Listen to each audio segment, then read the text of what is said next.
En réalité, tout est cousu de fil blanc, comme chacun l'aura compris. Les dés sont manifestement pipés et le terrain miné.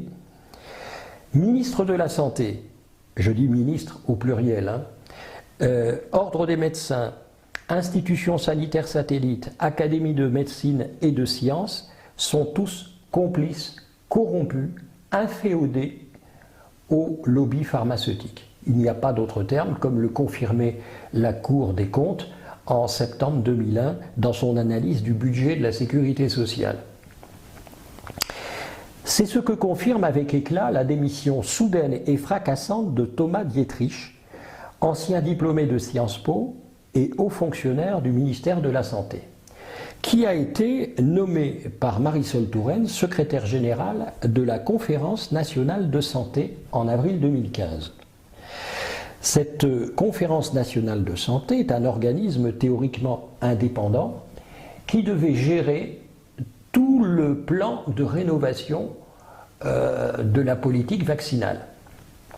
Or, en fait, le 19 février 2016, et je le répète, Thomas Dietrich, 23 ans, c'est jeune pour quelqu'un qui prend des responsabilités, a démissionné, donc le 19 février 2016, et par sa démission, il a voulu dénoncer les pressions, alors je répète, les pressions exercées par le ministère de la Santé et Bernard Vallée, c'est-à-dire le directeur général de la Santé, qui ont régulièrement censuré, en toute illégalité et sans aucune légitimité, des avis rendus par la CNS indépendante, théoriquement, avant de réduire drastiquement son financement, puis de la remplacer par la toute nouvelle Agence nationale de santé publique, qui est la fusion de l'INPES, je n'entre pas dans les détails, l'INVS et l'EPRUS, créée par la loi de modernisation de notre système de santé. Mais cette nouvelle agence, elle est sous tutelle de l'État et elle a été largement subventionnée pour financer des campagnes en faveur de la vaccination. C'est-à-dire qu'on est jugé parti en même temps, et à part ça, on parle de débat démocratique et contradictoire. Il n'y a aucune contradiction. Ben vous l'avez dit, les jeux sont pipés, tout est réglé d'avance. Voilà. Et donc, je voudrais quand même juste, oui, pour la mémoire de, oui. ce brave homme n'est pas mort, mais il est mort sur le plan de sa profession. Hein. Il l'a dit lui-même, je crois qu'il est cramé. Il a plus à 23 ans, il s'est délibérément saboté tout espoir de retourner un jour dans l'administration française, sauf bien entendu à avoir un jour des politiciens qui ne seraient pas corrompus. Mais bon, on n'y est pas encore. On n'y est pas encore, en effet. Cet intègre secrétaire général dit qu'il ne pouvait pas cautionner le système et vendre son âme au diable, les conditions de transparence et d'indépendance de l'organisateur n'étant pas garanties. Je répète, les conditions de transparence et d'indépendance de l'organisateur n'étant pas garanties. Voilà ce qu'on nous propose comme plan de rénovation. Et on peut dire qu'il sait de quoi il parle, lui, quand même. Et il sait de quoi il parle. Il était placé au sein des saints. Voilà. Dans sa lettre très lapidaire à son supérieur hiérarchique, sans formule de politesse, faut-il le préciser, il a transmis un rapport cinglant, un brûlot de 28 pages contre le ministère, contre le ministère. Il est dit, je parle de Dietrich, convaincu que la démocratie en santé n'est qu'une vaste mascarade. Rendez-vous compte, un haut fonctionnaire qui dit que la démocratie en santé n'est qu'une vaste mascarade. Il explique comment le ministère de Marisol Touraine n'accorde que peu d'importance à ce que pense le public sur les grands sujets de santé comme la vaccination ou la fin de vie. On nous fait croire, dit-il, que l'on construit une politique de santé en lien avec un certain nombre d'acteurs. Il n'en est rien, alors que l'on construit une politique de santé de manière très verticale, sans retour de terrain, un peu en vase clos. Via cette démission, ce haut fonctionnaire, qui mériterait, je crois que tout le monde sera d'accord, si tant est que c'est encore de la valeur, il mériterait la Légion d'honneur pour ça, espère tout simplement mettre en lumière, alors je le cite, la malhonnêteté de l'administration actuelle vis-à-vis de la démocratie en santé, afin que des mesures correctrices soient prises sans délai, notamment pour renforcer l'indépendance hiérarchique et financière de la coordination et qui doit s'occuper du plan de rénovation. Quand la situation est problématique à ce point, dit-il, il faut sortir du système et le dénoncer. De l'avis de tous, ce rapport de la députée Sandrine Hurel ne contient aucune proposition d'envergure. Certains ne sont même pas loin de penser, dit-il, que ce rapport n'a été commandé qu'afin de faire patienter les citoyens en espérant que ceux-ci finissent par se désintéresser de la question. Quoi qu'il en soit, rajoute-t-il, dans la foulée de la remise de ce rapport, Marisol Touraine annonça la tenue d'un débat public calqué sur le modèle que je m'étais évertué à dénoncer, et donc faussement indépendant. Je pense qu'on peut honnêtement remercier le monsieur Dietrich, qui n'est pas médecin, aux fonctionnaires d'avoir été franc à ce point-là, au point d'ailleurs de perdre sa place. C'est peut-être une nouvelle génération, espérons-le. Il va peut-être donner l'idée. On peut souhaiter qu'il fasse des petits. Enfin, il est quand même courageux. Hein. Il est très courageux. Mais docteur Vercouter, suite à ce que vous venez de dire, qui est énorme, je ne peux pas m'empêcher de penser à notre amie québécoise, le docteur Guylaine Langto, et à son livre « La mafia médicale ». On dirait bien que nous avons affaire à un groupe mafieux avec conflit d'intérêts, collusion, corruption, malversation et arrangement entre coquins. Peut-on dans ces conditions, avec de tels personnages, espérer quoi que ce soit d'honnête et de sincère pour le bien de la santé publique? Je vous le demande. Je pense avoir répondu par l'intermédiaire de M. Dietrich.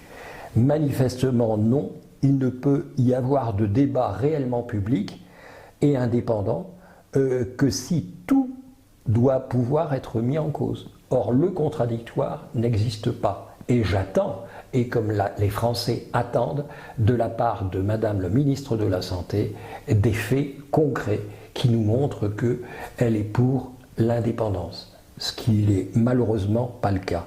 Le comité d'orientation, composé par des personnes désignées par l'administration en place, se retrouvera immédiatement juge et partie dans l'organisation de ce débat qui perdra toute indépendance. C'est ce que l'on disait tout à l'heure, c'est de parti pris. Nous sommes donc aux portes d'un coup d'État sanitaire dirigé de main de maître par les laboratoires pharmaceutiques qui gouvernent nos institutions sanitaires et nous annoncent d'ailleurs que la vaccination pourrait doper de 153 000 milliards de dollars l'économie mondiale. Je répète, 153 000 milliards de dollars l'économie mondiale.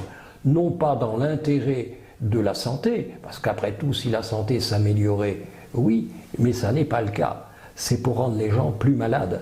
Ce qui fait dire à certains que c'est un véritable génocide que l'on prépare.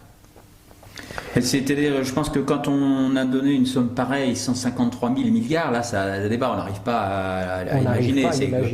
C'est considérable. C'est colossal. C'est colossal, et ça veut dire, ça sous-entend tout ça, ça explique tout le reste. On ne peut pas faire 153 000 milliards de dollars de chiffre d'affaires sans ces obligations déguisées, ces contraintes, ces vaccinations massives et forcément totalitaires, quoi. Là, on arrive on n'est plus du tout dans un système humain et démocratique. Là, voilà, on en parlera certainement à un moment, mais en tout cas là c'est grave. C'est vrai que les gens, les citoyens sont pris en otage dans ce système avec 3 vaccins qui n'existent plus, qui leur sont imposés. Ils vont être remplacés par des vaccins exigibles qui sont tous neurotoxiques et cancérigène. Oui, mais alors là, on est d'accord, docteur, mais alors est-ce que, disons le mot, c'est pas une nouvelle forme de terrorisme? On énonce ça à la bouche en ce moment, le terrorisme, mais c'est pas du terrorisme, ça? C'est une nouvelle forme de terrorisme créée par l'État. Vaccinal, cette fois. Par l'État. Le comble, c'est aussi de poursuivre en justice ceux qui refusent ces obligations qui sont hors la loi. Et le comble, c'est aussi de leur interdire l'exercice de leur profession ou la poursuite de leurs études.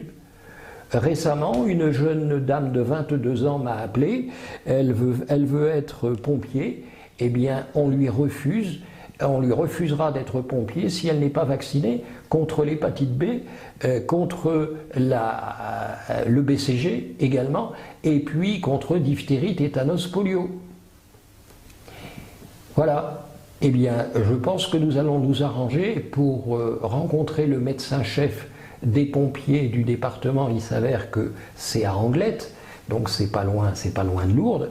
Je pense qu'on va s'arranger pour avoir une petite réunion avec ce médecin-chef, qui manifestement ne connaît pas la loi, ne sait pas qu'il est tenu d'apporter une information claire, loyale et appropriée. Et ça, nous ferons fort de lui transmettre par oral et par écrit toutes ces informations. Et alors, en plus, les gens sont poursuivis pour mise en danger d'autrui. On peut les condamner à de lourdes prisons et à de lourdes amendes. Le coût de la mise en danger de la vie d'autrui, c'est énorme, puisque bien entendu, s'ils croyaient seulement à leur vaccin, on ne pourrait pas mettre quelqu'un de vacciné en danger parce qu'on ne l'est pas. Ça n'a aucun sens. Absolument. Ça veut dire qu'eux-mêmes ne croient pas, ils ont bien raison d'ailleurs, eux-mêmes ne croient pas en leur système. Et évidemment, ça ne marche pas. Mais c'est un aveu. Quand on vous dit, vous mettez en danger, parce que vous n'êtes pas vacciné, vous mettez en danger la vie d'autrui, qui, lui, est vacciné. Voilà, encore une fois, comme on l'avait dit dans le premier opus, c'est une chose et son contraire. Si on est vacciné et que c'est efficace, et qu'on y croit, on ne craint rien de côtoyer des gens qui ne sont pas vaccinés. Tout à fait, mais ce qu'il faut dire, pour terminer, c'est que ces vaccins, qu'ils soient obligatoires, recommandés ou exigibles, entre guillemets, c'est-à-dire imposés, doivent pourtant être reconnus comme défectueux, ce qu'ils semblent ignorer. Il est vrai que là, je fais référence à la directive européenne de juillet 1985 sur le droit à la consommation. Un produit est reconnu défectueux dès le moment où il n'offre pas la sécurité à laquelle chacun est légitimement en droit de s'attendre.